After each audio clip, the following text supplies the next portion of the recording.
What's up, family? Today I'm standing at Vulcan Park overlooking Birmingham, Alabama. And before we get started, I got a confession to make. I've lived in Birmingham all my life, and this is my first time coming to Vulcan. What the fuck? What the fuck? I know. Look, some of y'all judging me right now, but let's be honest. Some of y'all have lived in Birmingham 40, 50, 60 years and still ain't been up here either. How the fuck is you gonna tell me about some shit you ain't never seen? You can miss me with the whole ass shenanigans, my nigga. Wait. How do you know that people haven't seen it? That's my point. Now, for those that don't know, Vulcan is the Roman god of fire and metalworking. Birmingham was built on iron and steel, so the city adopted Vulcan as its symbol. But can we have a family conversation? Who approved a giant, naked metal man sitting over the city? Nobody thought to give this man some draws.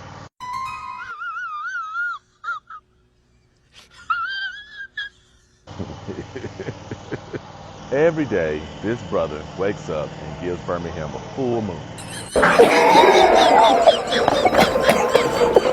And we've just accepted it.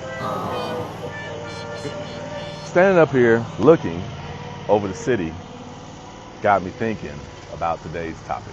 I could be wrong, but they don't get to tell us who our heroes and sheroes are.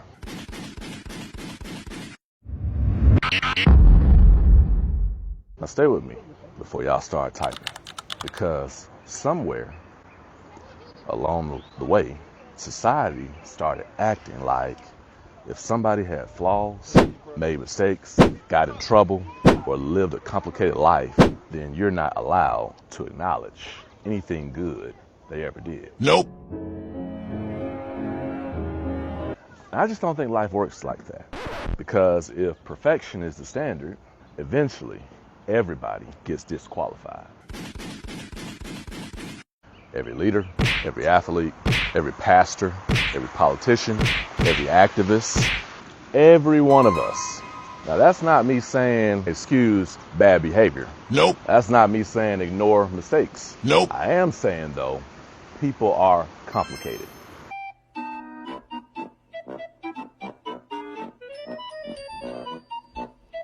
Sometimes the person who hurt people also helped people. Sometimes the same person who made terrible decisions also changed lives.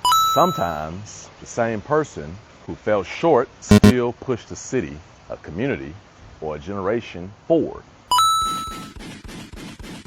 Which brings me to the Honorable Mayor Larry Langford.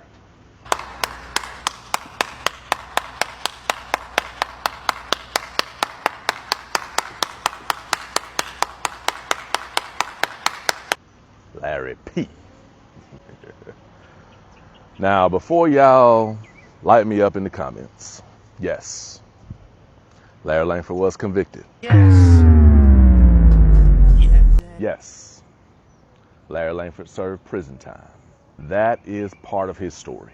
But wait, there's more. But I don't think that's the whole story. When I look around Birmingham today, I see Larry Langford's fingerprints all over the city.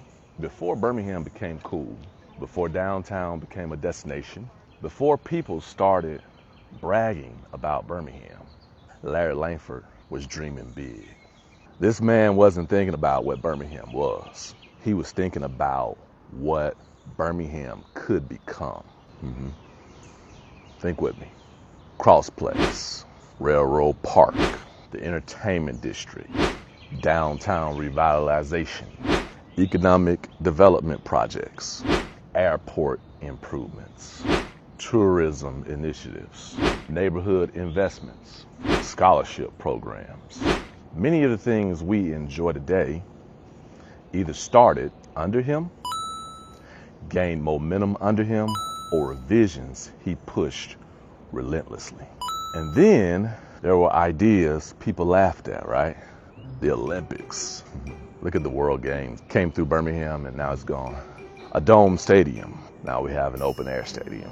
Expanded transit, streetcars, a world-class aquarium, beluga whales, a first-class zoo, attractions that would make families choose Birmingham for vacation instead of driving straight through it.